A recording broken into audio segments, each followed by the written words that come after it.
Oi, gente, tudo bem?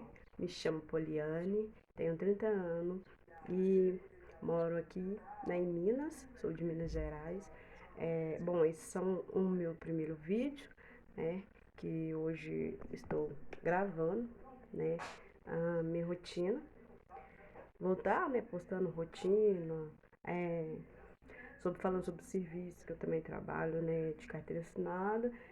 Tenho meu hobby, que é pintura, né, vou estar mostrando meu cantinho, é, e muitas outras coisas, dica para cabelo, né, pintura, que eu gosto muito de pintar, né, eu faço adesivo, para quem não sabe, né, eu faço adesivo artesanais e é isso, gente. Espero que vocês gostem do meu vídeo. Vou estar postando os vídeos vamos ver, entre sexta, né?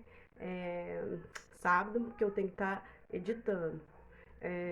Mais ou menos esses dias, entendeu? Sexta, sábado. E vai ter muita coisa legal. Que o pessoal aí curte, né, os primeiros vídeos, né? Os vídeos vou postar aí direto, né, gente? Tô com vergonha do primeiro vídeo meu, né, pro canal. E é isso. Espero que vocês gostem, compartilhem, comentem, curtam, que vai ser um prazer estar respondendo, viu, gente?